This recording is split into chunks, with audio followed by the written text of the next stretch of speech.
السلام عليكم ورحمة الله وبركاته. أهلا وسهلا بكل متابعين ومشاهدين قناة محمد الدهشان. فيديو جديد وحصري على قناتي. بتمنى في البداية نعمل لايك للفيديو ونشترك في القناة ونفعل زر الجرس عشان يوصلك كل جديد وحصري. وصباح الورد على كل اخواتي المحترمين اللي بيتابعوني، وصلوا على النبي كده في البداية، قولوا عليه الصلاة والسلام. يا جماعة احنا كلنا اخوات، مفيش فرق ما بين اهلاوي او زملكاوي، ولما يحصل لواحد ظرف لازم كلنا نقف جنبه. في لاعب كان بيلعب في الزمالك، حصل له بعض الظروف، واللاعب ده بيستغيث بإدارة الزمالك، وإدارة الزمالك عملت له بلوك. واحنا عن طريق الحلقة دي عايزين نوصل صوته لكل المسؤولين. لاعب اسمه إبراهيم شيكا، حرفيا إبراهيم شيكا بيموت.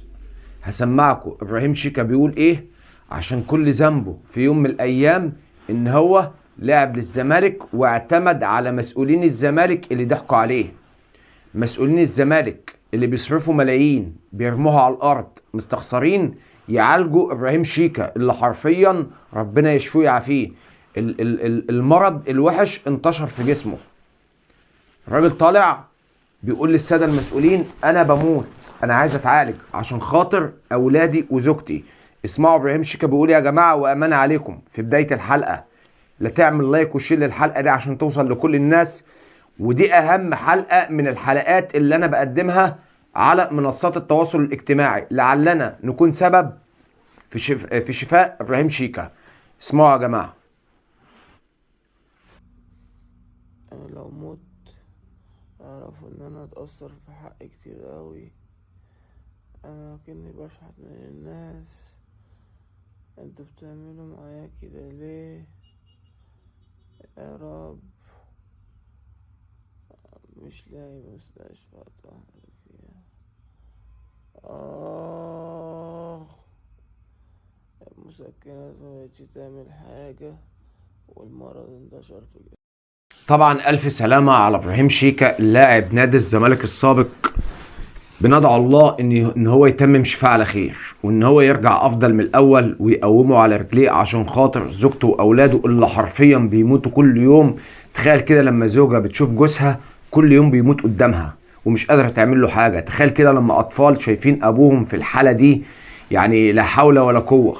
احنا بنناشد السادة المسؤولين عن الرياضة في مصر، بنناشد السادة المسؤولين عن الرياضة في مصر. ابراهيم شيكا عايز يتعالج.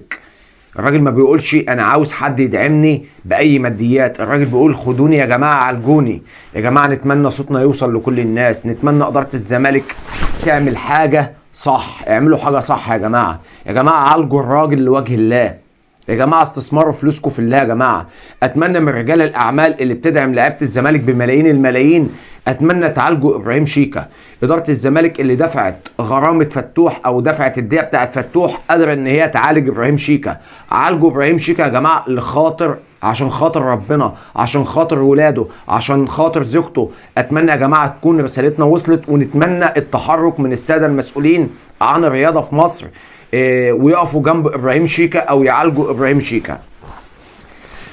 تعالى بقى عزيزي المشاهد نخش في حلقتنا. عايز اسمعك فيديو لكابتن اسلام صادق.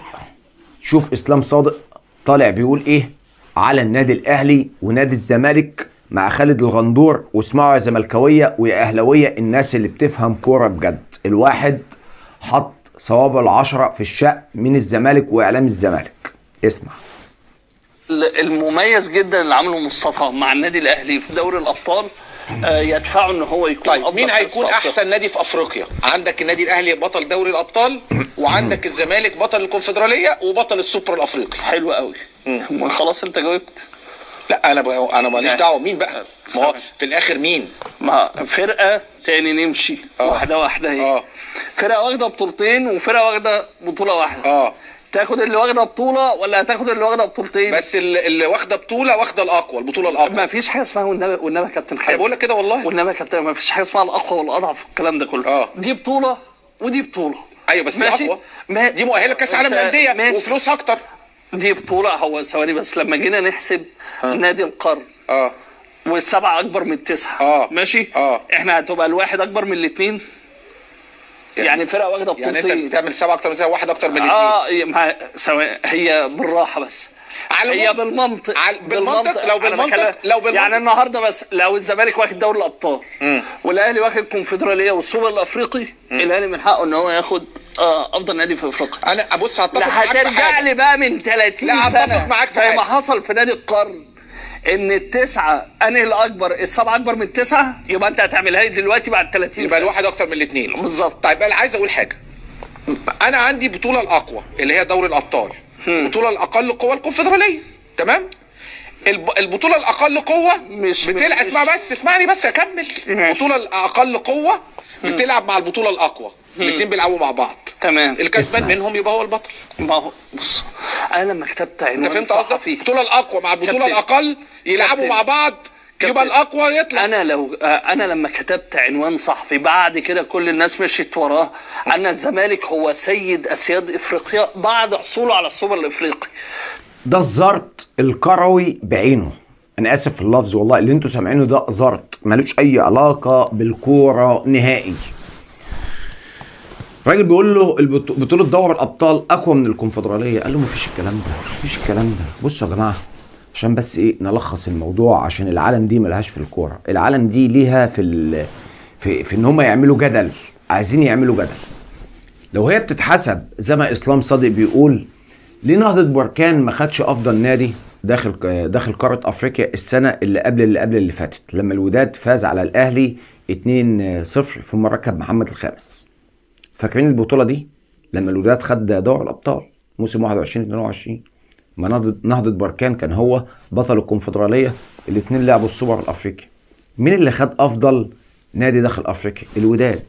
نهضة بركان ما خدتهاش. طيب لما الاهلي السنه اللي فاتت خسر السوبر الافريقي امام اتحاد العاصمه الجزائري، مين اللي خد افضل نادي داخل قاره افريقيا؟ الاهلي، مش اتحاد العاصمه الجزائري. انا طالع بس ايه بديك امثله عشان ما ترجعش تقول ده الكاف او اتحاد القاره الافريقي جامل الاهلي، لا هي ما بتمشيش كده.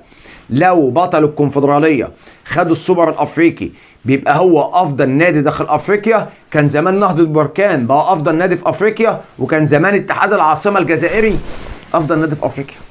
ولا انا غلطان؟ مش هي دي المعايير اللي اسلام صادق بيتكلم بيها يا جماعه؟ الاهلي هو اقوى نادي داخل افريقيا، بل كمان في الشرق الاوسط.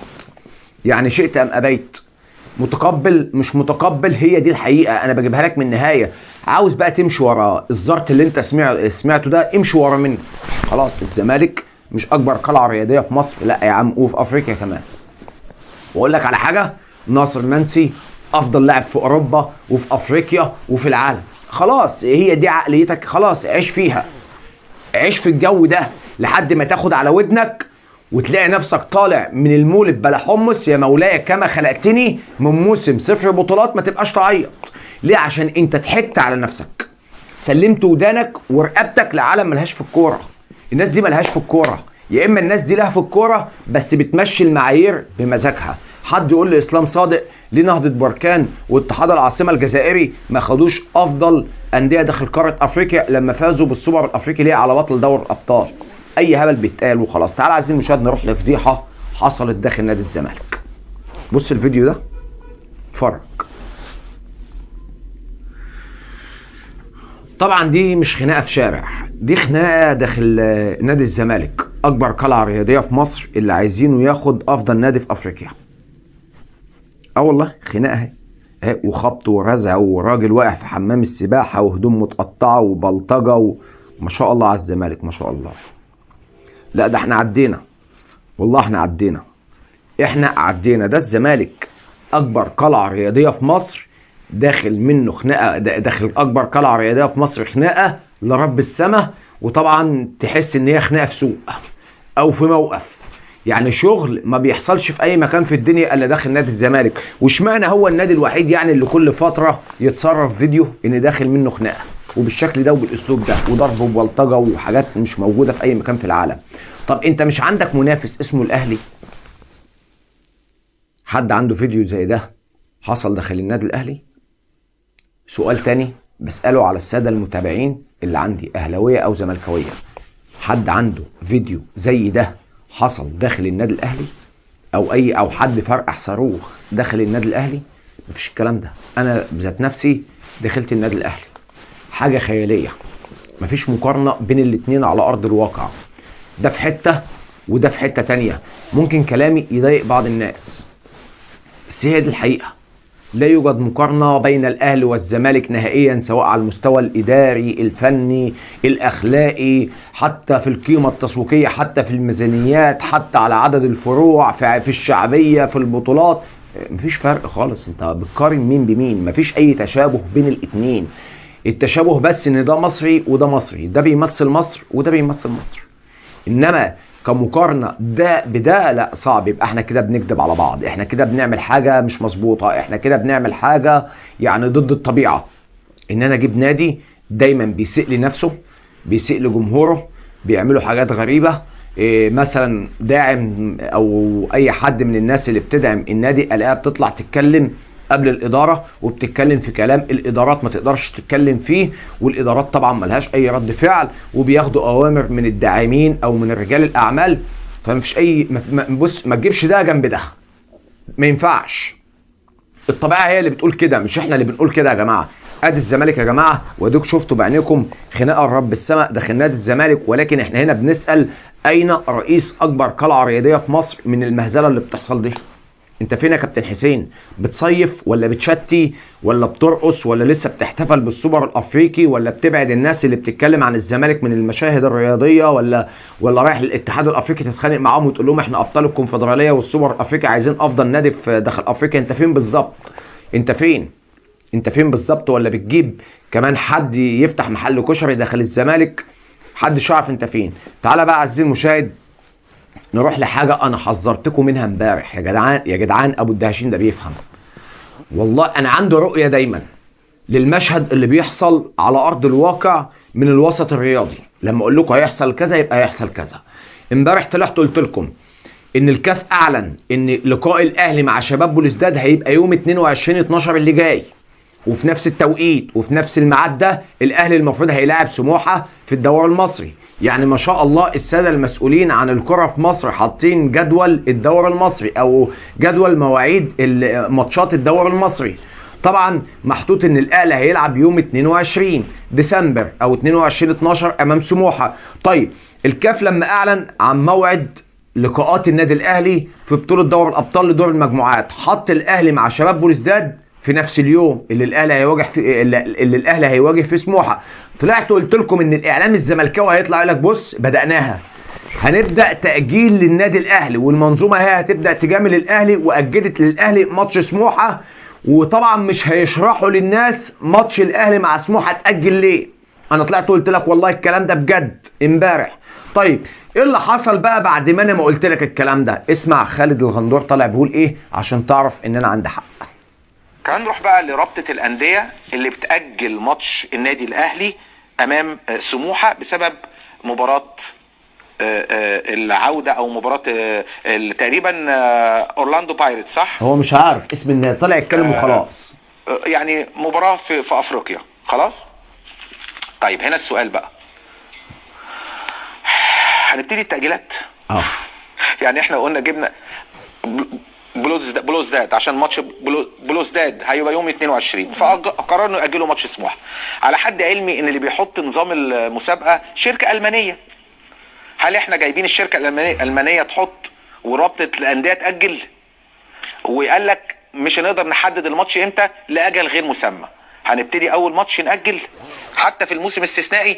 بص اكتر حاجه تثبت لك ان خالد الغندور واخد اوردر وطالع يهاجم الاهلي وخلاص، ومش عايز يدي نفسه فرصه يفهم ولا يفهم اللي قدامه، ان هو اصلا مش عارف الاهلي هيواجه مين يوم 22. لو هو عاوز يفهم ويفهم الناس ويعرف الحقيقه، ومش واخد اوردر ان هو يطلع يهايج الناس على الاهلي وعلى المنظومه ان هي بتجامل الاهلي، كان عارف الاهلي هيلاعب مين يوم 22. عايز اقول لكم على حاجه يا جماعه، ماتش هيتلعب يوم 22 في الدوري المصري ما بين الاهلي وسموحه يوم 22. جه الكاف حط في نفس اليوم موعد لقاء الاهلي مع شباب بلوزداد. طب الاهلي هنا طرف؟ الاهلي مش طرف. الاهلي مش هو اللي حاطط موعد ماتشاته في الدوري المصري، ولا هو اللي حاطط موعد ماتشاته في بطوله دوري الابطال. فانت يا كابتن خالد بقى لما تطلع تقول بدأناها ومش بدأناها، عندك حل من الاتنين. يا اما تقول للمنظومه تأجل للاهلي المنظومه بتاعتنا، يا اما تقول المنظومه بتاعتنا تتواصل مع الاتحاد الافريقي لكره القدم او الكاف وتأجل ماتش الاهلي مع بوليسداد.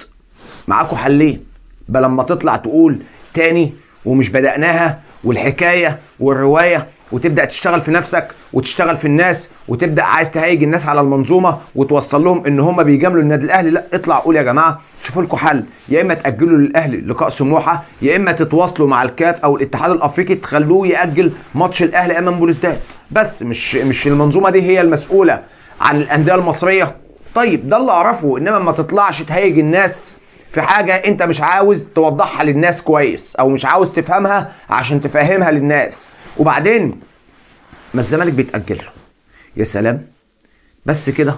الزمالك اكتر فريق السنه اللي فاتت اتأجل له ماتشات في الفرق المصريه، مع ان كان معاه فيوتشر بيلعب معاه في نفس الدور، ولكن فيوتشر كان لاعب ماتشات زياده عنه لانه كان لاعب السوبر المصري ساعتها.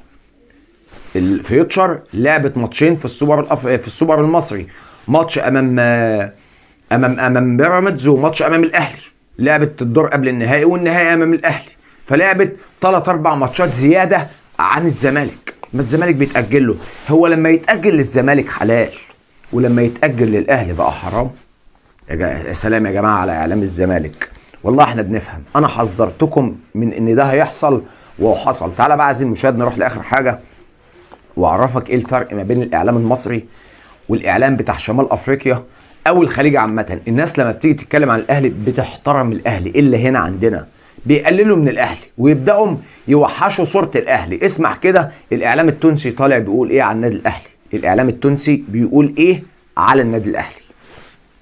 الاهلي ابو علي امام عاشور وافشة. اسم الاهلي ابو علي امام عاشور وافشة. انا معجب بابو علي. ابو علي شيء بعيد على بعضه راه في تو احنا في تونس والاهلي اللي تفرجت فيها البارح شيء بعيد على بعضه. مع حقيقه ريت فريق منظم، فريق قوي ياسر.